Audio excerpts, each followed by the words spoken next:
Hello everyone, welcome back to my channel. हजुरहरूले स्क्रिनमा preview video हेरिसक्नु भएको छ र अहिले टिकटकमा यो सङमा फोटोबिट ट्रान्जेक्सन एकदमै ट्रेनिङमा रहेको छ र आज म हजुरहरूलाई यस भिडियो अन्तर्गत रहेर यस्तो टाइपको भिडियो कसरी बनाउने सम्पूर्ण जानकारी लिएर आइरहेको छु। सो भिडियोलाई बिचमा स्किप नगरिकन अन्तिमसम्म हेरिदिनु होला। सो फर्स्टमा क्यापकट एपलाई ओपन गर्ने, न्यू प्रोजेक्टमा क्लिक गर्ने र आफ्नो ग्यालेरीमा भएको 15वटा फोटोलाई चुज गर्ने र एड अप्सनमा क्लिक गर्ने।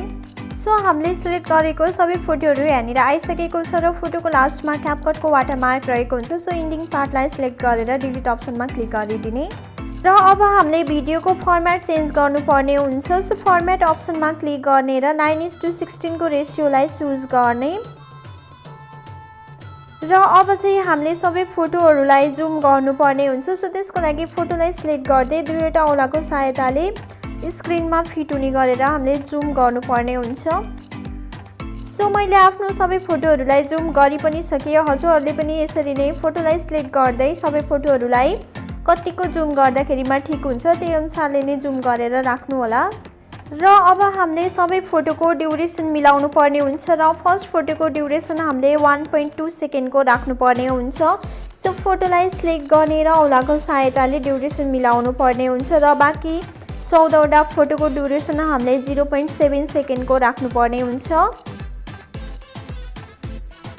सो मैले आफ्नो सबै फोटोको ड्युरेसनहरू मिलाइ पनि सकेँ। हजुरहरूले पनि फर्स्ट फोटोको ड्युरेसन 1.2 सेकेन्ड र बाँकी सबै फोटोको ड्युरेसन 0.7 सेकेन्ड राखेर मिलाउनु होला।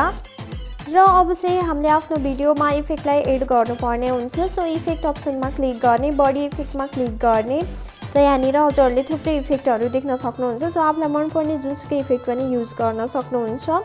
र मैले चाहिँ अहिले ट्रेनिङमा क्लिक गरेँ र हिट अप्सनमा क्लिक गरेँ र टिक अप्सनमा क्लिक गर्ने र अब हामीले फोटोको ड्युरेसन मिलाउनु पर्ने हुन्छ। सो यसरी फोटोको ड्युरेसन मिलाएर कपी गर्दै सबै फोटोको ड्युरेसनमा मिलाउँदै कपी गर्दै फुल भिडियोमा नै हामीले यो इफेक्टलाई युज गर्नुपर्ने हुन्छ। सो मैले आफ्नो सबै फोटोको ड्युरेसन मिलाउँदै कपी गर्दै भिडियोमा इफेक्ट लगाइ पनि सकेँ। हजुरहरूले पनि यसरी नै फोटोको साइज मिलाएर इफेक्टलाई कपी गर्दै फुल भिडियोमा लगाउनु होला। र अब हामीले आफ्नो भिडियोमा अर्को इफेक्टलाई पनि युज गर्नुपर्ने हुन्छ। सो स्टार्टिङ पोइन्टमा जाने, बडी इफेक्टमा क्लिक गर्ने, बडीमा क्लिक गर्ने र हजुरहरूले यहाँनिर पनि थुप्रै इफेक्टहरू देख्न सक्नुहुन्छ। सो मैले चाहिँ अहिले यहाँनिर स्क्याटरिङ फ्रेम भन्ने इफेक्टलाई युज गर्न गइरहेको छु। सो इफेक्टलाई क्लिक गर्ने र टिक अप्सनमा क्लिक गर्ने। अब हामीले यो इफेक्टलाई पनि फोटोको ड्युरेसनसँग मिलाउँदै कपी गर्दै फुल भिडियोमा एडजस्ट गर्नुपर्ने हुन्छ। सो मैले आफ्नो सबै भिडियोमा इफेक्टलाई मिलाइ पनि सकेँ। हजुरहरूले पनि त्यसरी नै फोटोको ड्युरेसन जति छ त्यतिमै मिलाउँदै कपी गर्दै फुल भिडियोमा यो इफेक्टलाई युज गर्नु होला। र अब चाहिँ हामीले सबै फोटोहरूमा एनिमेसन लगाउनु पर्ने हुन्छ। सो फोटोलाई सिलेक्ट गर्ने, एनिमेसन अप्सनमा क्लिक गर्ने र कम्बो अप्सनमा क्लिक गर्ने। सो यहाँनिर थुप्रै एनिमेसनहरू रहेको छ। आफूलाई मनपर्ने जुनसुकै एनिमेसन पनि युज गर्न सक्नुहुन्छ र मैले नै युज गरेको एनिमेसन पनि युज गर्न सक्नुहुन्छ। सो मैले फर्स्ट फोटोमा रोल इन एन्ड आउट 1 एनिमेसनलाई युज गर्न गइरहेको छु। सो एनिमेसनमा क्लिक गर्ने र नेक्स्ट फोटोलाई सिलेक्ट गर्ने। सो मैले सेकेन्ड फोटोमा डिस्टर्ट लेफ्ट भन्ने एनिमेसनलाई युज गर्न गइरहेको छु।